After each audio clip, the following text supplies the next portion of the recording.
Star Citizen blends beautiful graphics with a first-person perspective to immerse players into its sandbox universe. But with a steadily expanding scope and more features being added, getting into the game can become a bit more daunting for a new or returning player. The aim of this video is to get you set up and playing the way you want to as quickly and painlessly as possible. I'm Forrester, and this YouTube channel is all about giving you useful or interesting videos around simulation type games, including Star Citizen. This video specifically will cover a number of key elements for new or returning players, but since it's the complete guide, I've also included timestamps in the video description to help you find exactly what you're looking for. And if you're new to the channel, I hope you'll consider subscribing so you can be notified of future Star Citizen videos such as ship reviews or location spotlights as they go live.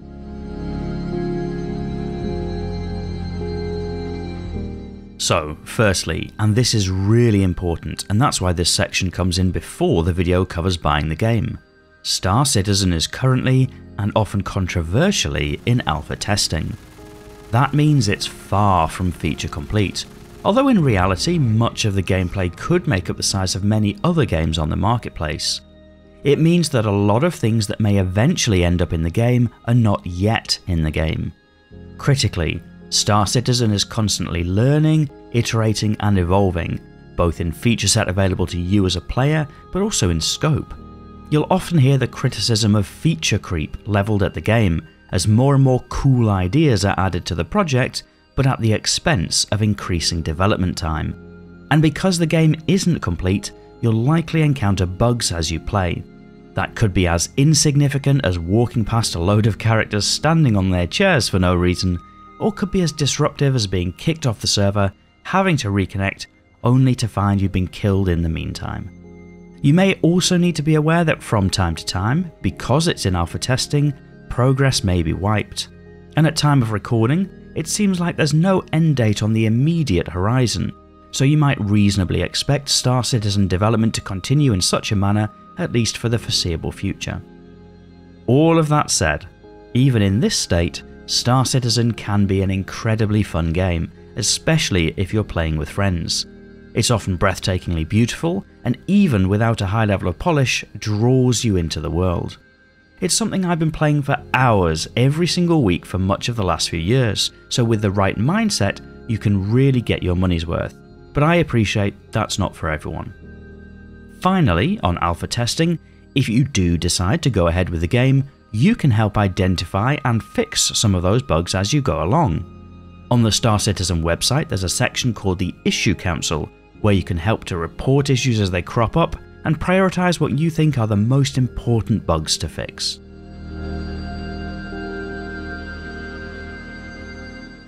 The first thing you'll need to do if you want to play the game is to go to the Star Citizen website at robertspaceindustries.com and create an account. As part of that, it's in your interests to enter in a referral code, as it'll give you an extra 5,000 in-game currency called UEC for signing up. I've included my code in the video description, as well as a link to a randomizer which will pick somebody else's at random. Once you've created your account, you'll then need to buy the game. I'd suggest budgeting $70 for this. Star Citizen has a huge store page where you could spend thousands of dollars on virtual spaceships if you were so inclined. But for most people just starting out, about the $70 mark feels about right. What you'll want is a game package. This is what gives you access to the persistent universe or the MMO simulation portion of Star Citizen. You may also see Squadron 42 packages. That will be the single player experience, but is set to be a distinct game, albeit using the same IP and engine. You may also see a section simply called Ships, which used to be called Standalone Ships.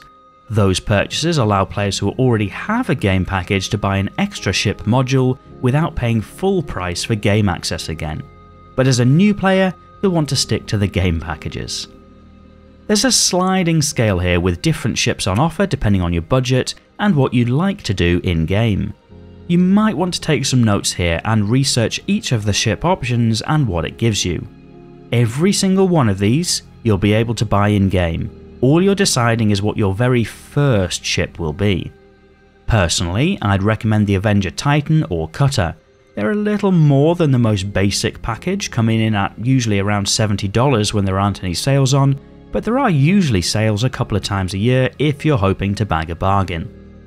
On the video footage you may see prices a little different, as different taxes are applied in different locations, and I'm in a higher tax location.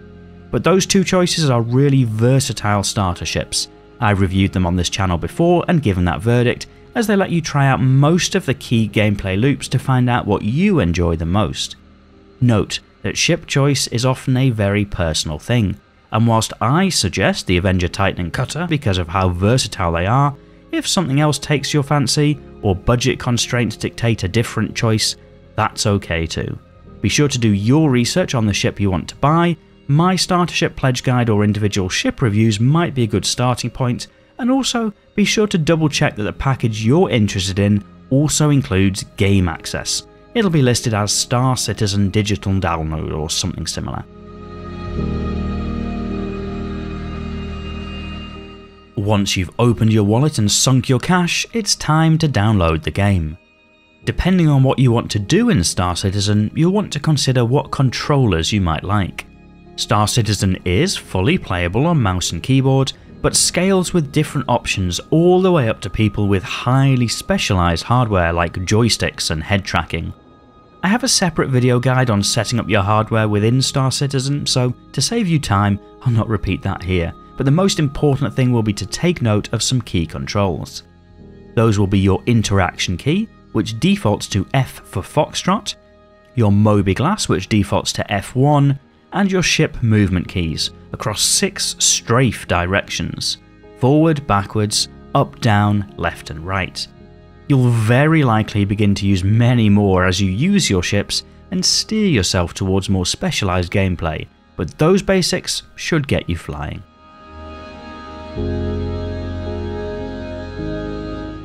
In the main menu there are 3 key options: the Persistent Universe, Star Marine and Arena Commander.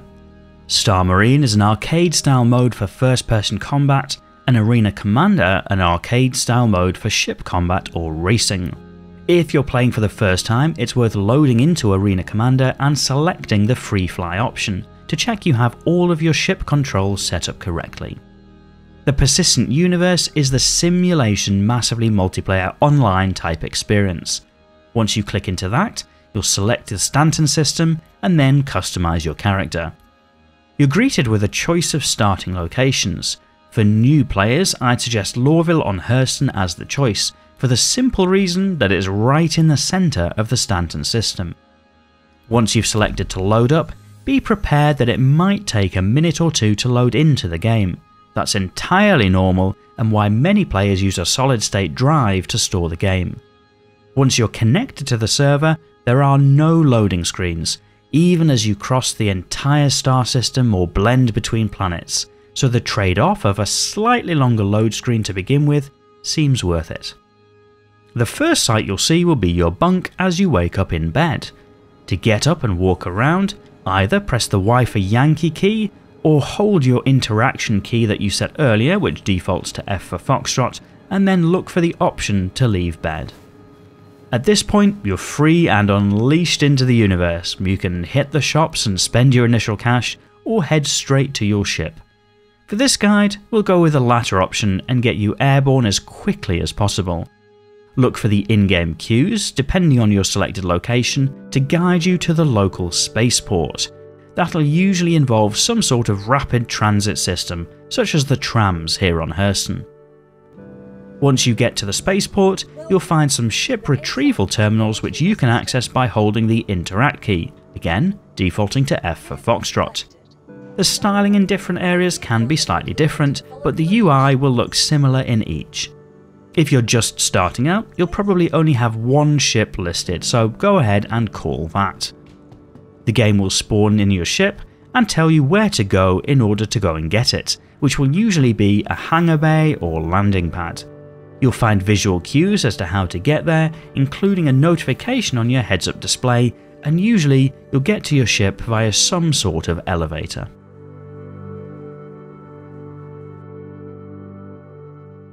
If you're anything like me, you probably use your smartphone for organising your life, and your MobiGlas is your Star Citizen equivalent. You access it by pressing F1, and it's your one-stop shop for getting space directions, accessing contracts, talking to your friends, changing the equipment on your ship, or refueling your ship. Everything in Star Citizen is in that first-person perspective, meaning from your character's eyes. So you can access your MobiGlas while you're sat on the train, or walking around an alien moon, or in the cockpit of your own spaceship. Recently, Star Citizen moved to a system whereby any items you own in-game need to be stored somewhere. By default, that'll all be at the location you selected as your home planet, and you can see your items by pressing F1 to get to your MobiGlas, and then using the knickknacks. It's important to know because if you buy weapons or armour or such things from different shops in-game, you'll need to be in the same location as them in order to use them. I have a more detailed video on ship inventories which goes into more detail, but if you're into buying things to use, remember to load them up on your person or your ship in order to use them. You can usually get access quickly by pressing the I for India key. Your armour, ships, vehicles, as well as planets each have their own storage available, so just think carefully about moving things to where you need them, but also accepting that if something happens to your person or ship, those items could be at risk.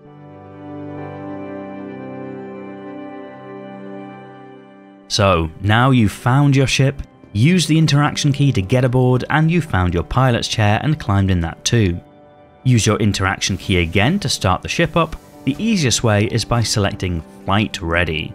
Alternatively, you can press the R for Romeo button on your keyboard. The interaction key, however, is going to become much more useful now you're in the cockpit. You'll be able to use it to manage the little screens in front of you, as well as toggling various switches. Once you're ready to set off, you'll need takeoff clearance, which you can get by switching one of the screens to comms and finding air traffic control, or alternatively, in your MobiGlas. Hit the button next to the relevant ATC and you should hear takeoff clearance. Alternatively, you can also set a custom hotkey in the controls menu. Helpfully, if you're in a hangar, that'll also open the doors for you. I'd like to say to take it steady to begin with, but in reality, sometimes the hangar doors will try to close on you, so just get out of the hangar once the doors are open and then take it steady. You'll do that by pressing the strafe up key which you bound earlier and then strafing forward.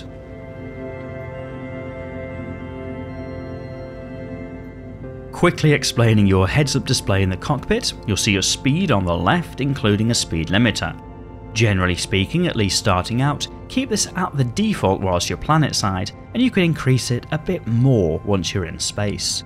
The default limit is always marked and will generally give you the most manoeuvrability, whilst higher speeds will let you traverse distances more quickly. And on the right hand side, when you're planet side, you also have an altimeter which shows your current altitude. To escape the atmosphere, you'll want to increase this to over 10,000 so we can hit quantum travel. Different planets have different minimum altitudes for this, but you'll get used to that as you get more experience, and at least 10,000 is a good general guide. If you can't quantum travel, you'll get a warning message that says in atmosphere, and that's your cue to keep climbing. Quantum travel is your semi-quick travel in Star Citizen. Your speed is affected by the quantum drive you have equipped in your ship, which you can also see in your MobiGlas, but I'd expect most journeys to be between 2 and 7 minutes. You don't have to do anything once you're in quantum travel in general, other than sit and wait for the distance to run down. You can activate your quantum drive either by one of the hotkeys that you set, by default that's B for Bravo, or by your interaction menu to select Spool Quantum Drive. After a short warm-up, you'll be able to hover over the various destinations available by pointing your ship at them. This will then calibrate the drive, and after a short calibration, just hold your quantum travel hotkey to make the jump.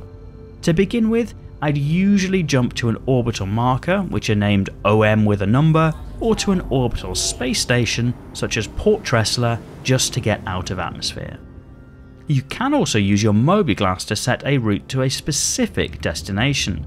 I'd highly recommend Everest Harbour around Hurston as a starting point. There's a number of missions available which scale fairly well to starter ships, but at this point, the whole Stanton system is very much available to you. A quick word of caution: it's possible to get up out of your seat whilst you're in quantum travel, but from time to time if you do so and walk around your ship, you are at risk of a bug depositing you and leaving you floating around in space in the middle of nowhere, so you might want to stay seated. You'll notice that your fuel stores will diminish in quantum travel. At some point you'll need to stop at a space station or landing pad to refuel, which will cost you money. Once you land on a pad, you can access refueling through your MobiGlas, again defaulting to F1. This is also the method that you'll use to repair or rearm your ship if you've been in combat. You'll also have personal expenditure as water and food needs come up on your bottom left, which you can find in various shops around the place. And also oxygen, because if you're somewhere without a breathable atmosphere, you'll also need to wear a spacesuit. For now, oxygen will regenerate automatically if you're in a location with an atmosphere, like a space station, ground base, or your ship. Since we've covered ways in which you'll spend money, that leads rather neatly onto how you'll make money. Oh, and if you're finding this video helpful, please press that like button, as it really helps to let me know what videos you're finding the most useful.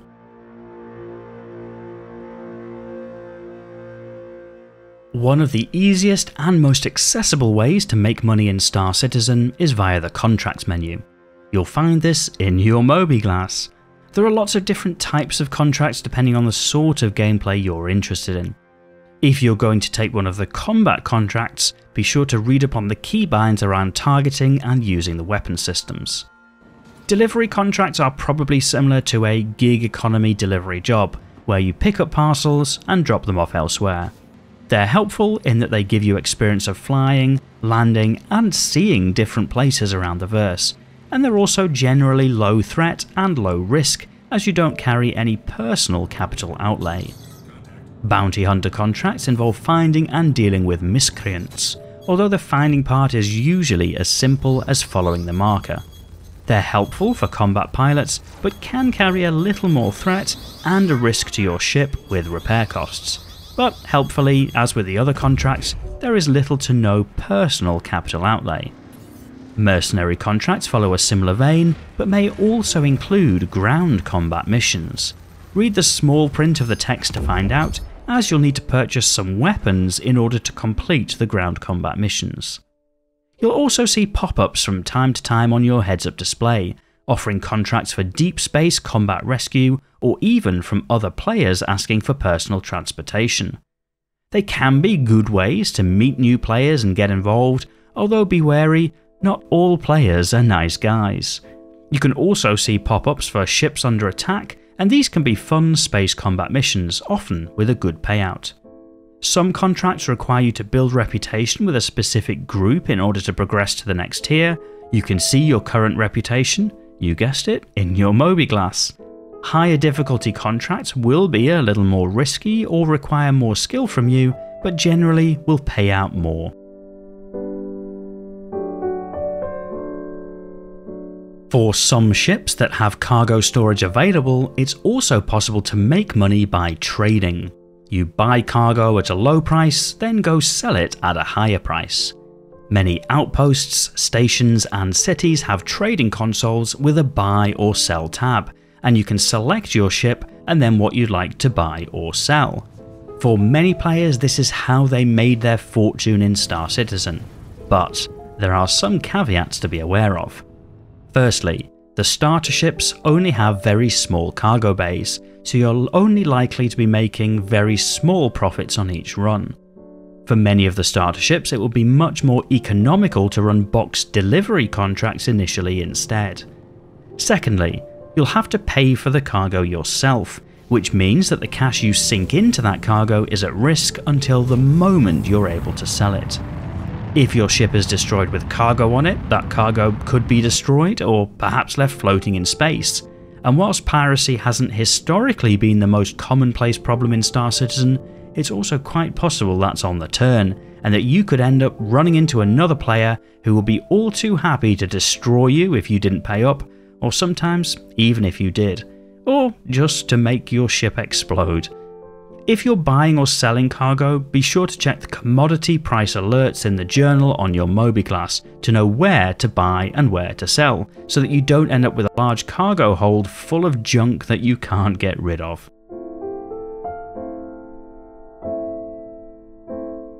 Mining is one of the best ways of making money in the current version of Star Citizen for those who don't want to get into combat, and for such players, I'd wholly recommend it.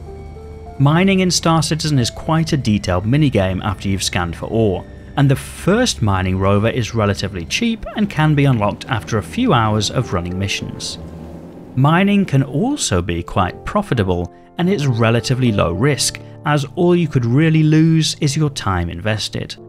I have a more detailed video available on mining, but key options here are the rentable Nomad or Cutlass combined with a rock mining rover or rentable Prospector, which can give you a flavour for the gameplay loop.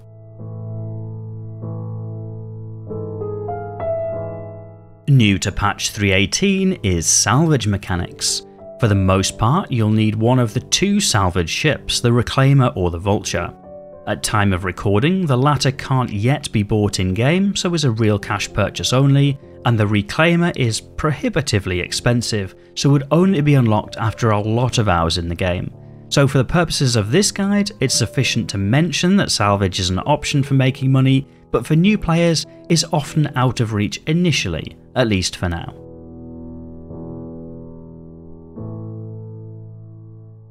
One great way of earning cash, however, for pretty much any new starter, is by picking things up to sell them.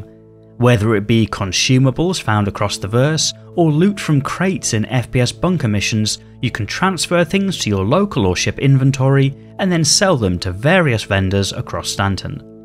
Larger ships can carry more inventory, but even small ships often have a decent amount of storage to get by with. If you're looking to do this, it might be worth investing in a backpack from one of the clothing shops so that you can carry more to your ship in a single trip.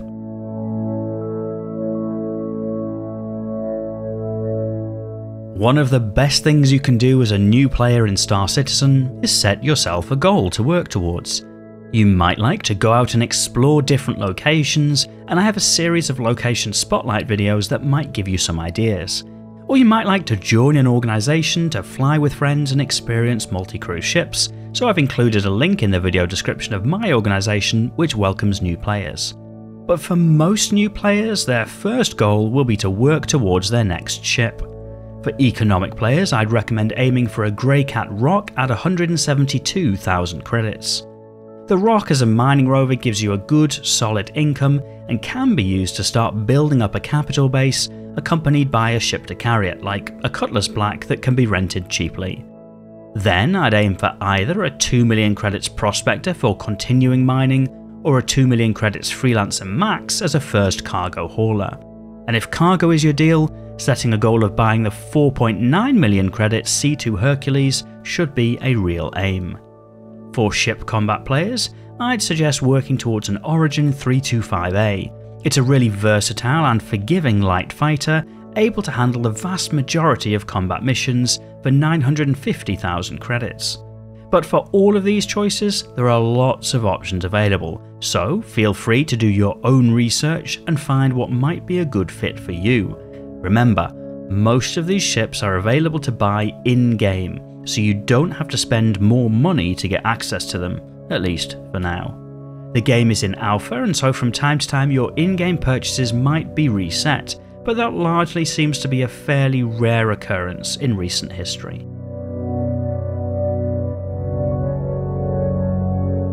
Logging out when you need to is part of the game too. If you just quit the game, you can assume that you'll log back in at the last space station or city that you visited. Your ship, however, is likely to remain where it is, so you might need to file a claim when you come back. Alternatively, if your ship is equipped with a bed, you could use the bed aboard to log out. That way, hopefully when you come back in, you'll be right back in your ship where you left it. I say hopefully, because in theory, your ship could end up persisting for a while, in which case another player or AI might come along and blow it up because, you know, that's what people do. Whilst you can reclaim your ship via insurance, you'd lose any cargo or items that you're carrying, so it's a bit of a pain. So if you can, I'd always recommend heading back to a space station or city in order to log out safely.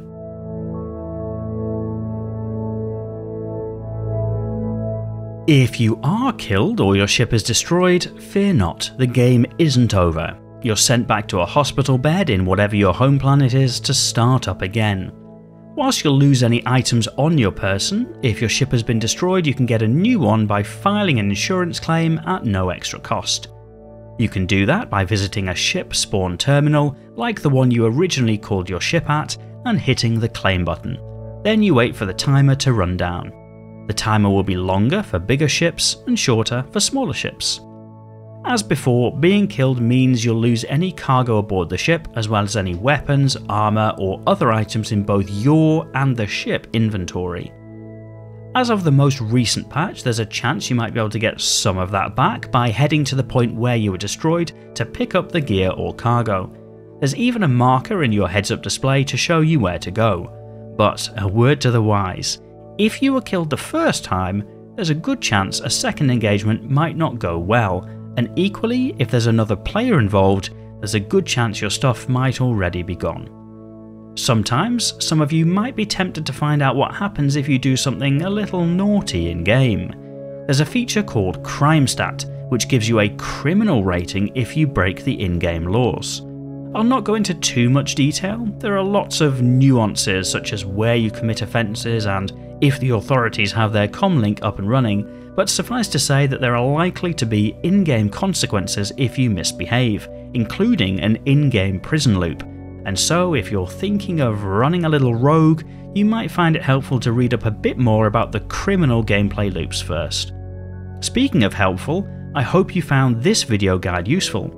If so, please do press that like button and subscribe to the channel if you'd like to see future Star Citizen videos. And if you have any questions not covered by this guide, or feedback, please let me know in the comments. Otherwise, thank you for watching.